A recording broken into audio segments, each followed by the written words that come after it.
everybody. It's still August 5th. It's 11 o'clock. I just wanted to give an example of what it is at night to turn the camera on. I don't know if you can see anything or hear anything. I mean, I've got the fan blowing, and the windows are shut though, so you should be able to hear something, but it's just a test to see. The light that's coming on my face right now is from my driver tag, and I usually could put that on dim. Here, this is an even brighter one if I want some light. Okay, there, now you can maybe see my face. That's very bright.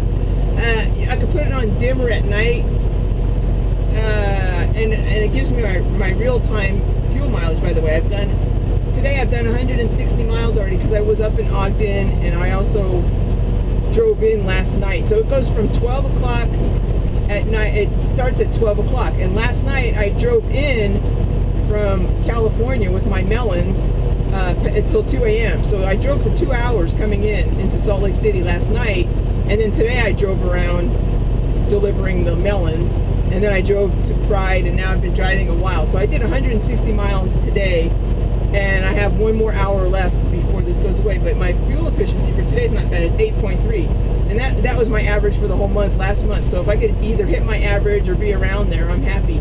8.3 is not bad.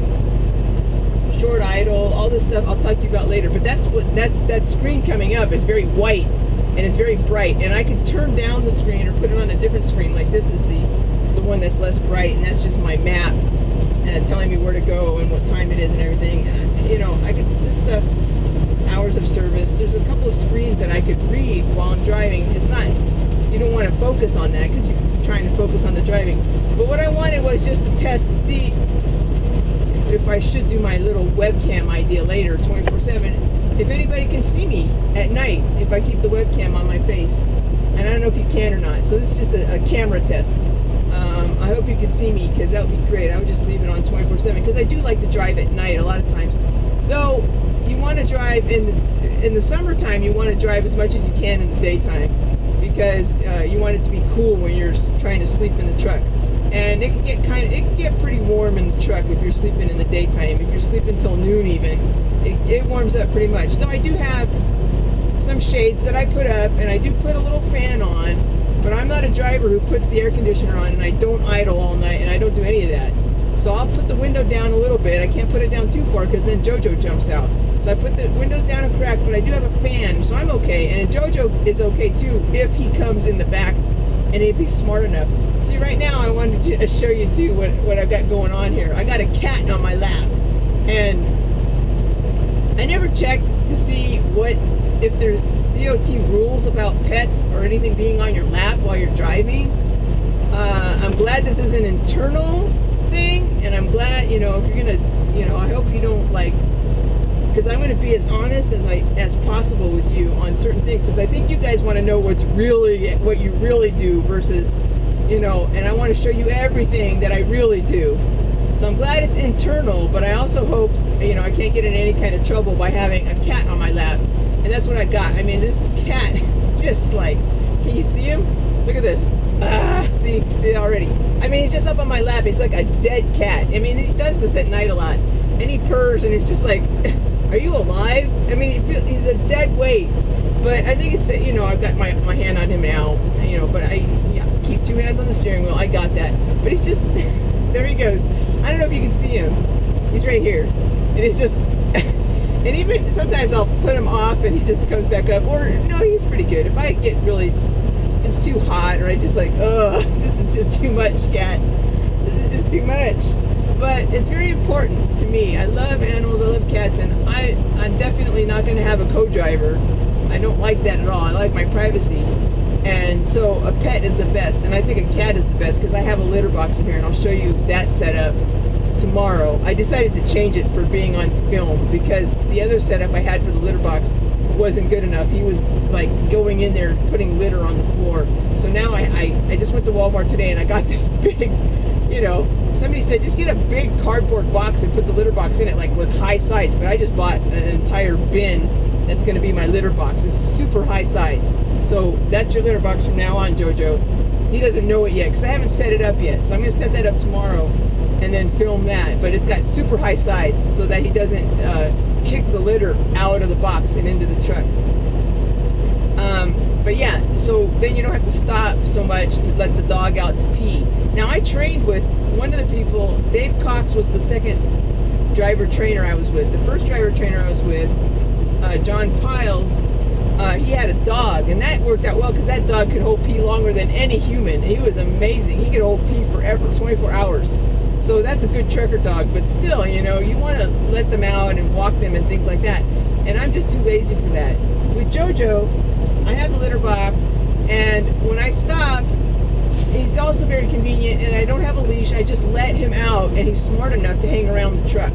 And I'll leave the doors open. I don't leave them out all night or whatever it is, and I won't put it, you know, where it's a little bit dangerous, I won't.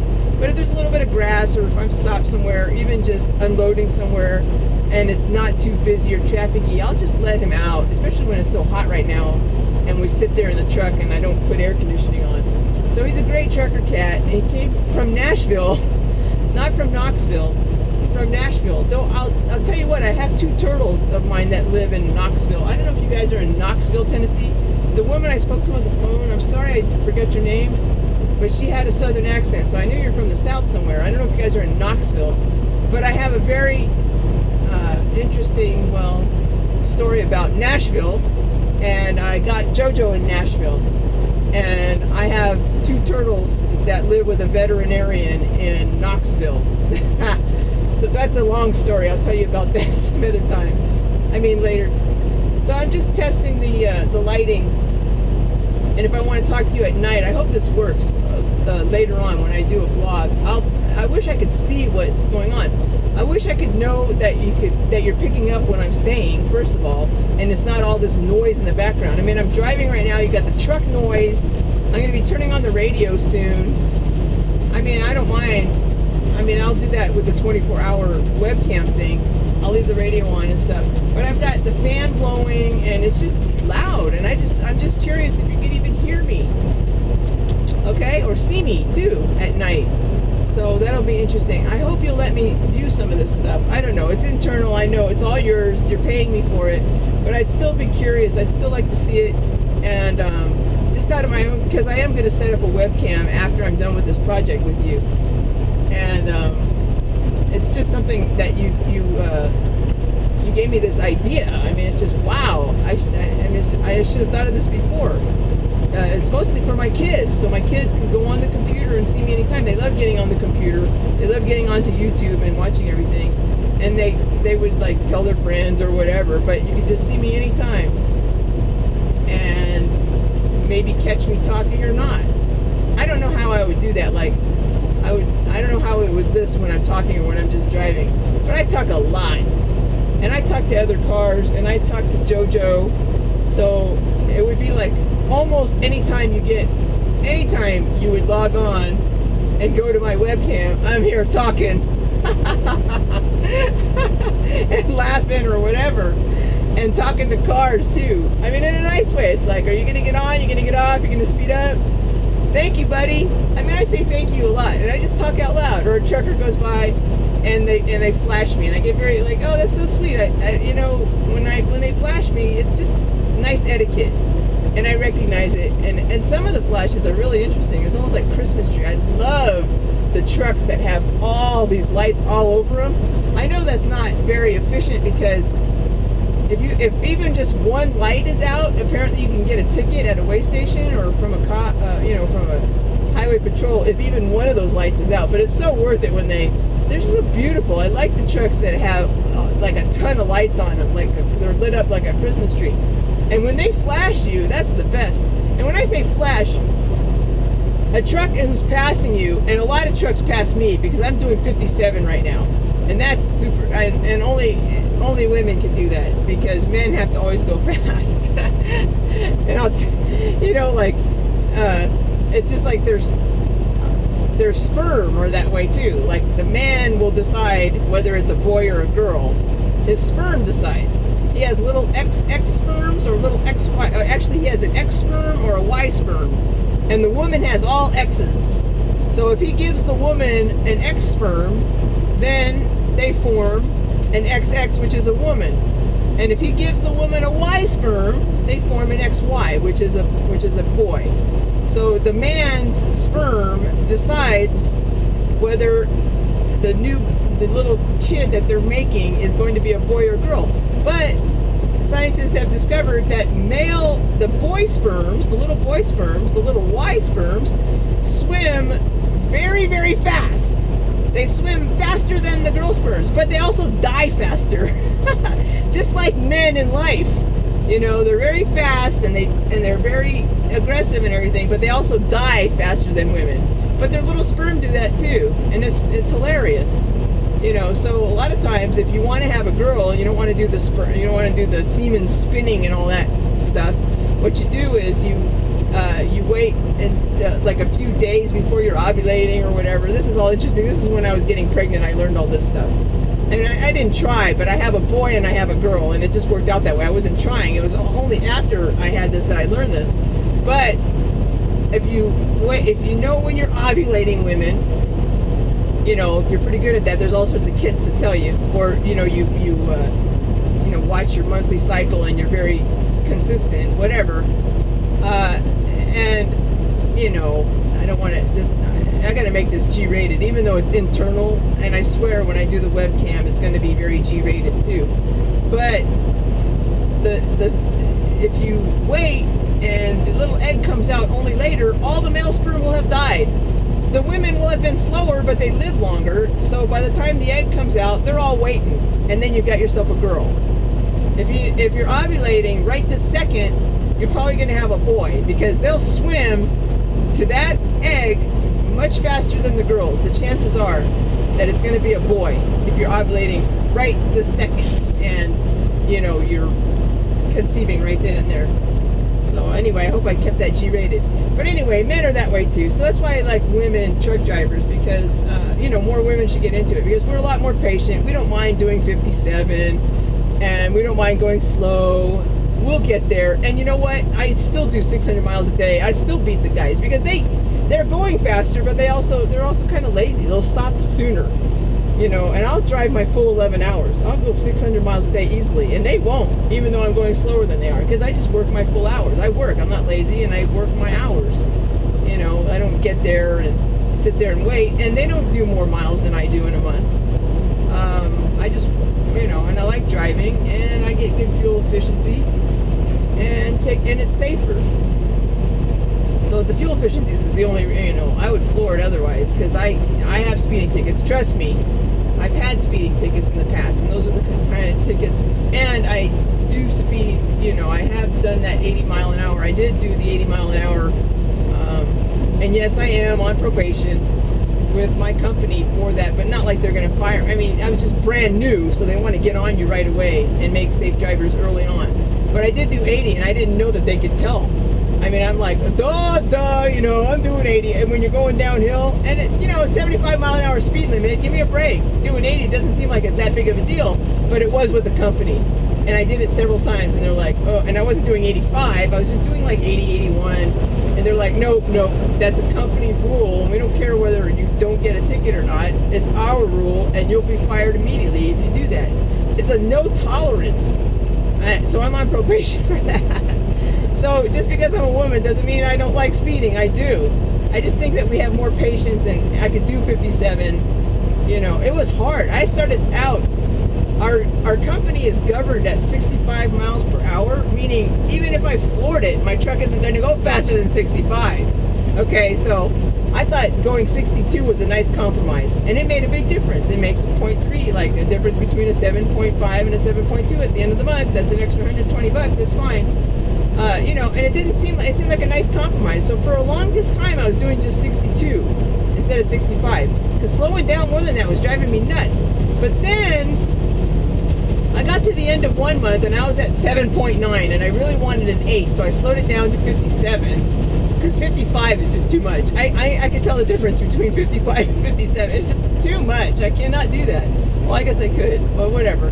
So I slowed it down to 57 miles per hour for like the last 5 days of the month to get my average up above 8. I got like an 8 or 8.0 or 8.1, and I got so addicted. At the end of every day, 600 miles, I was getting 8.0s at the end of the day. Like I could see my my statistics real time. Like right now, I'm still at 8.3. 174 miles, 8.3. So you get to the end of the day, 600 miles, whatever it is that you've done that day, and you see what your fuel efficiency is and how many miles per gallon you got. And I got addicted to seeing 8s up there instead of 7.3, 7.5, 7.8. I loved finishing my day with 8s. And once I did that, I did it for 5 days, but then I just did it forever after that. So now I'm at 57 and not 62 on everything. Sometimes there'd be a rush, but very rarely. And it doesn't make it, you know, all the guys will argue.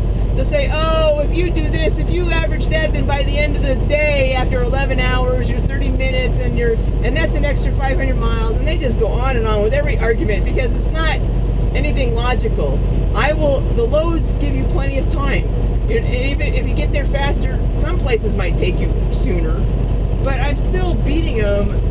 I'm getting over 10,000 miles a month. I'm getting 1,000 miles a month, and I'm still beating most of the guys in the company, not only in fuel efficiency, but in mileage. And a lot of times they'll say, oh, it's because you get all light loads. Why don't you check my manifest? I think I averaged 40,000 pound loads. Like, my truck weighs about 35,000 pounds, and you can only carry, so that means you can only carry about 45,000. And when you have a lot of fuel, most of the loads I get, a heavy load would be considered like 45,000. You have to like keep your tanks empty if you're that heavy, because you're really getting up to the 80,000 pound limit, and you have to be careful.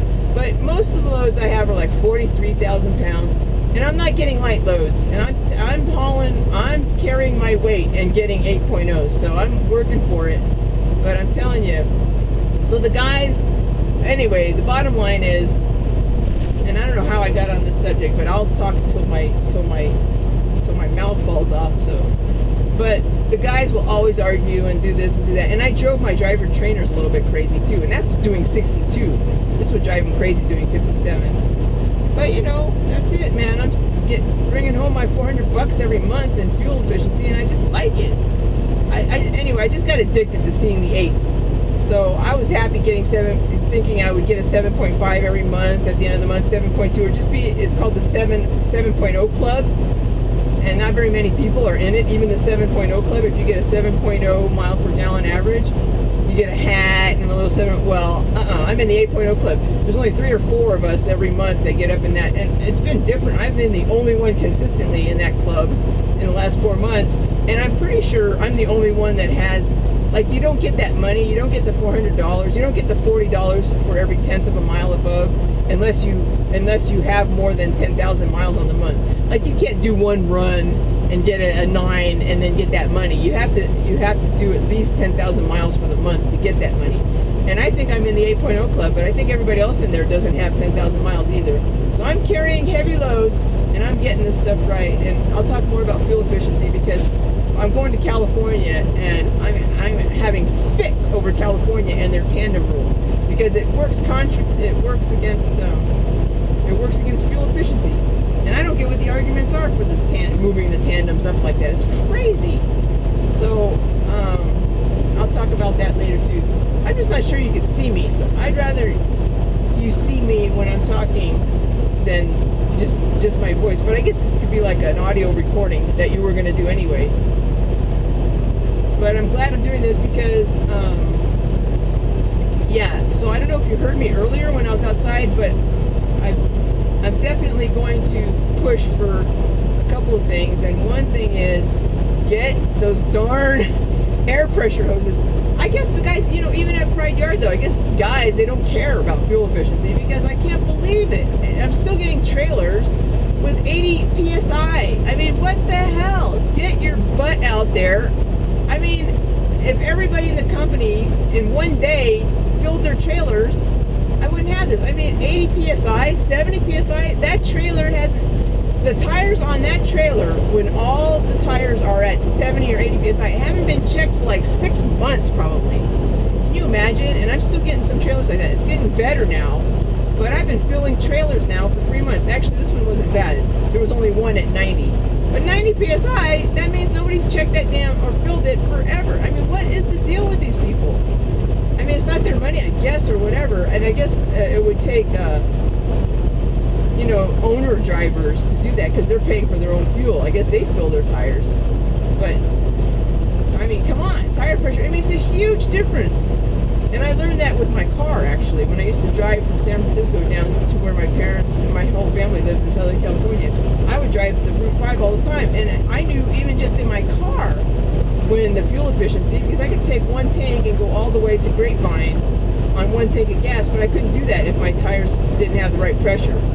By a lot. I mean, it's not just a couple of miles. I mean, it's like a 100-mile difference or whatever. So you get the fuel efficiency, tire pressures make a big difference, the speed makes a big difference too, and whether you put it on cruise control or not, because a steady pace is good too. And yeah, you have factors that you can't help, like the weight. If it's super heavy and you're going uphill a lot, that's going to really cut into fuel efficiency. But on the average, if you're a long-haul driver, that stuff averages out like flat. There's way more flat land than there are hills when you're a long-haul driver. So even like going up right now, I'm going to do Donner Pass. That's a piece of cake. I'll do Donner Pass, and that's, who cares? I'll still end up in Hayward with 8.3 probably, because after you get Donner Pass, you have the whole downslope, and then it's all flat all the way to Hayward. And by the time you get there, you know, if it's totally flat from one to the other, I'm getting 9s. So the hill is in there. So what? Donner Pass, big deal. Haul it up the hill. It'll cut into your fuel efficiency, but it's not like that's all you're doing all day is climbing the hill. So over a 600-mile haul in a day, that all evens out. It all evens out.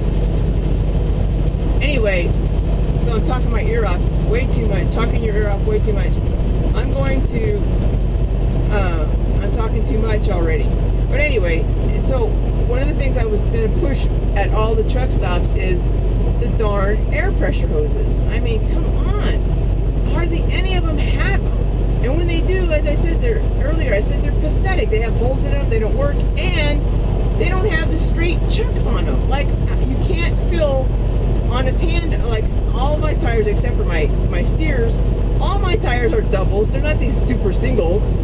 So, I don't know why the chuck on these things are at the angle. You cannot, in other words, even if they do have the darn air pressure hoses, you can't fill your inside tires because they're all bent. The chuck that you're using is bent at an angle. It's like you can't fill your inner tires. Like, what? Who? Is it like all men? Are they all idiots? Did anybody even stop and try to actually fill it at any of these truck stops?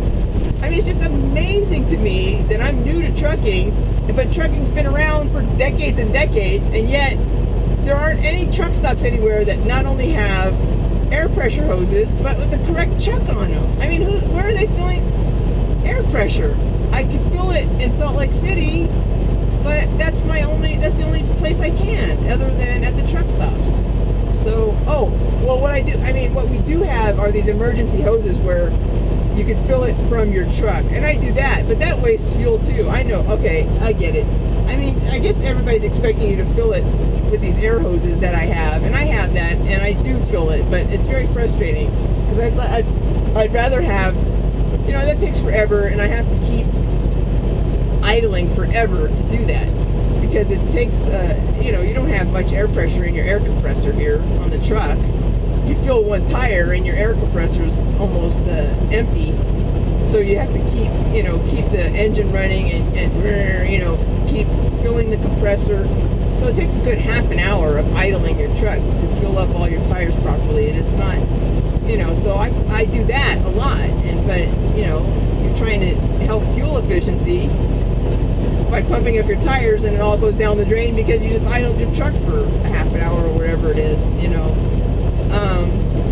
but I'll do it if I have to. So anyway, I much prefer the truck stops that have the air pressure hoses, but none of them do. I mean, none of them. Once in a great while, I'd say 1 in 10 truck stops. I'm going to count that on these 5 days. I'm going to stop at every truck stop. I'm going to see if they have air pressure hoses. I mean, I don't get why they don't, like, every single. I mean, the cars have. This is like. Aren't there, like, I guess they have little stations that have air pressure. Well, fine, do that for the truckers. Have a little air pressure station then, where there's little water and air, and even make us pay for it. I would pay I'd put the little quarter in, I'm almost tempted to go over to the car air pressure place and do that, but you can't. You can't get over there. So put a little, do something, people. Come on. It's like it saves so much in fuel efficiency. I'm just flabbergasted. I'd rather have air pressure hoses than showers because I don't do the shower as much as I do the air pressure stuff. So anyway, okay. I finished that rant. I might do that rant again in the daytime so you can see my face and how serious I am. And I can do my finger thing and you can see me. I don't know if you can see me now, but I'm shaking my finger at the camera. I want air pressure hoses. Alright. Oh, I'm down to 8.2. I'm being punished. Nah, that's cool. It's because I'm going up a little incline here. 8.2 miles per gallon. I'm very anal. I like watching I'm a scientist, so I'm entering data points in my head. I'm very good at it though now. And I don't weigh myself at the scales anymore too, because I can predict pretty well where I am on my weights here. Actually, I was okay. I was at 12. What was I? 34.3. Okay, that's perfect. Alright, I'm signing off. I'm done. I will, maybe I'll log on again just before I'm ready to hit a truck stop. I have 6 hours left of drive time left on my clock, and I might do the full 6 hours. But that would bring me to like 5 in the morning. I kind of don't like, I want to avoid doing that, but maybe not. It just depends on how sleepy I am. I would have liked to have made it all the way to, on a regular day. I started so late. If I had started a lot sooner, I would have gone all the way to Fernley. That's perfect. Fernley or Sparks. You could do Salt Lake City to Fernley is where my fuel stop is. Fernley, Nevada. Or Sparks is even better. It's about 30 miles further up. Sparks is right next to Reno. It's a good one-day haul because then the next day or the next haul is just 4 hours down into Sacramento or Tracy. Not or Tracy, but we deliver a lot to Tracy. There's Costco out there. There's Safeway out there. There's I just delivered Jack in the Box. I just delivered frozen hamburger patties and frozen onion rings. I like that too. I said, hey, let's just have a big old bonfire. Man, I'm ready to party. I have like 30,000 pounds of hamburger patties and 10,000 pounds of onion rings. I love doing the reefer because we haul very interesting things. It's always, I never know what it's going to be until I'm there, and I never know where I'm going. And I think because I'm new, it's okay. Maybe it'll get old after a while, but I still like the cantaloupe. That was new to me. And chocolate isn't new. We do a lot of chocolate, but it's still fun. What kind, M&M's versus Hershey's versus organic. It's just interesting to look at the manifest. So I'm glad I'm a reefer driver. I would have taken a job anywhere, but I love the reefer driving just because it's very interesting. Everything I'm hauling is like some kind of food, and I can make a joke out of it, or I don't know, it's just interesting. Because I never, think about these things when you're going to Jack in the Box and you order onion rings. That, it eventually had to come from Idaho, which is, and it was interesting going up to Idaho to see the onion ring factory because there was a lot of trucks hauling onions in. That was interesting to me, and I was hauling the end product out, but I thought it was interesting watching them unload the onion rings. It's all new to me, so talk to me 10 years from now if I'm still driving. I might all be jaded and it might be all boring to me, but for now I think it's all very interesting and I love it. So anyway, hauling, I just hauled from Jack in the Box. Anyway, we have a lot of stuff and I go in a big circle, but I usually come back around. And what I was saying is it's a common route from Salt Lake City, where we're based, into that area in central California, Tracy mostly, Stockton, Tracy, that whole area. So, and it's a common haul. So what you do is you do about 10 hours of driving. It's about 550 miles, say, or it's 600, which is perfect. I like doing 600-mile hauls anyway. From Salt Lake City to Sparks. There's a TA there in Sparks. I don't like the TA in Sparks. Why? Because it's a casino in there and they allow smoking. So every time I go in there, even just to take a shower, it's nice, but you have to walk through all this smoke. And I'm not a smoker, and I can't stand. I used to be able to stand smoking when I was like on a pool team from Houston. I'll tell you about that later. But now I'm too old for it. I'm too old to tolerate it. I just get out of my face. I don't like smoking. I don't like tolerating it if I can avoid it. So I don't like the TA in Sparks because it's a casino that has smoking in it. That's all. But I'll do that run. I'll go to that TA because I don't go in very often. I'm not going to take a shower there. I just need a place to sleep, and I want the Wi-Fi, so that's a good run. But here to Fernley is good too, because that's where I've been assigned to get fuel all the time.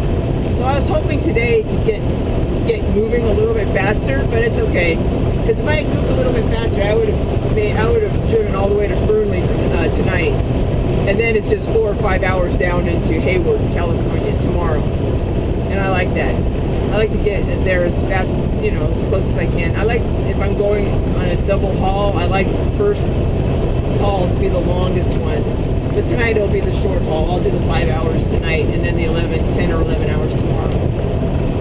Wendover. So, Knowles. 45 miles from Wendover. Wendover is at the border between Utah and Nevada. So I don't get phone reception in Nevada very much, and I do get it in Fernley. So anyway, so tonight I don't know where I'm going to stop. Maybe something like, I'm going to guess maybe something like Winnemucca, which might be a good idea because I need some boots, some new boots. And somebody says, what do you need boots for? David Cox. The guy drives the truck, and this is internal, don't get him in trouble, but Dave Cox, the one that I showed you earlier, and gave me a big hug. He drives and does everything with flip-flops. I mean, and he's a driver trainer.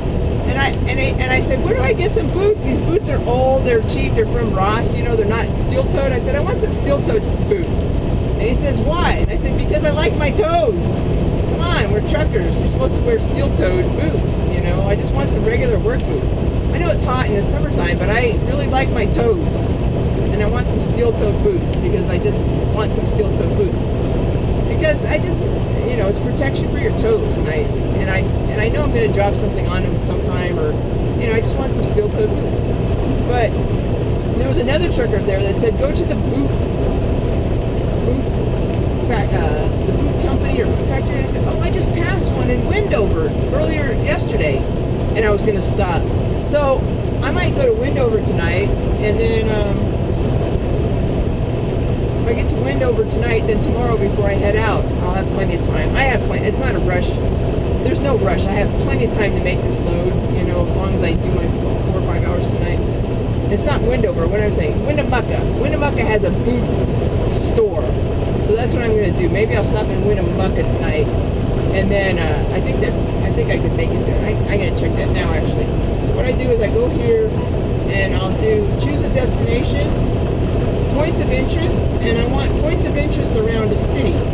I'm going to pick the city, and what I'm going to put is Winnemucca, and I know this is what we do for real in the middle of the night. There isn't a car for 3 miles behind me. I don't see anybody.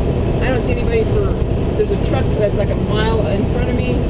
It's night, it's dark, it's safe. I'm watching the road, but I'm also trying to figure out where I'm going tonight, and I'm going to spell Winnemucca. And, when you get close, I put W-I-N-N, and then it spells the rest. There's only one place in the entire United States that's spelled W-I-N-N-E, and that's Winnemucca, Nevada. So, and now I'm going to ask for a travel center around there. And it says there's a TA, Mill City Travel Center. There's a pilot there. But the one closest to Winnemucca, I-80, exit 149, I'm going to pick the Mill City. What? Oh, Imlay. Oh, I know that one. Okay. That might be close to the... Oh, but Winnemucca? Oh, I know Winnemucca has one, though. Winnemucca has a pilot. Let me go back. Back. So there's a TA in Imlay, but I know there's a pilot in Winnemucca, so I'm going to do this one and see. Winnemucca. Okay, so the Pilot Travel Center number 485, and that is Winnemucca, and it's 295 miles, which would be about 5 hours. Perfect. Well, I always calculate 60 miles an hour, and that's not true anymore, because I used to do 62.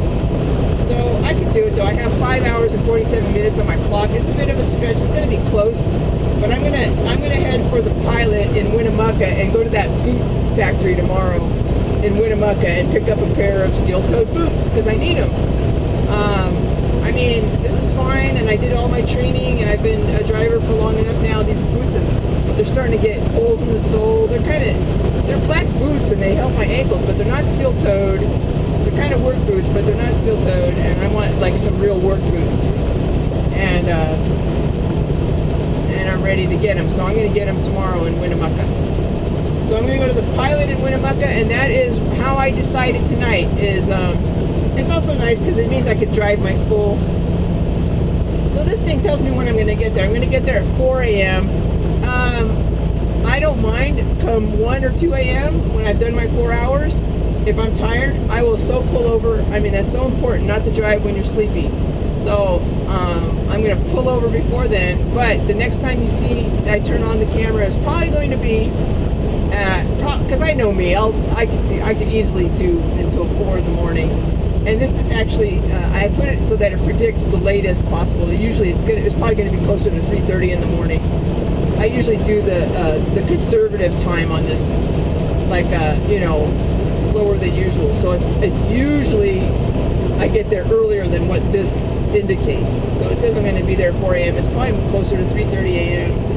I have plenty of time on my clock for that. I have 5 hours and 45 minutes. Yeah. It's going to be, lightning. Did you see that? Okay. So that's where I'm headed. And, and that'll be good, because I'll get there and you want me to film the bathrooms and stuff. I mean, I'm not, okay. I could go, honestly, since this is internal, like a week easily without taking a shower on the road. I'll do the bird bath as long as you change your underwear every night, change your socks every night or every morning or whatever it is. You're okay, I think, and you do what I call a bird bath. You can do that in bathrooms where I have, the baby wipes, and, that it'll be common for me to do that. But since I'm filming and you guys want me to film a lot of bathrooms and stuff, I'll go in the Pilot in Winnemucca tomorrow and see what's up. And I don't think I'm going to go into the shower. I just showered 2 hours ago, and so I think I'm going to be okay. But you know what? I might. No, the other thing is going into California. Oh my God, they hate truckers in California. There's no truck stops anywhere, like in the whole San Francisco Bay Area. Nowhere. There's no pilots. There's like a pilot out in Rippon or something like that. Is the closest one, or there's like near Stockton. Stockton has some stuff, but Tracy has like the truck and trailer wash and stuff like that. There's nothing near the San Francisco Bay Area within like an hour and a half. You're not going to find any kind, but you're certainly not going to find Loves or Pilot or TA or any of the ones that we. Okay, let me tell you what's going on right now. I can't really talk too much because right now I'm going down a hill and my downhill speed is 75, and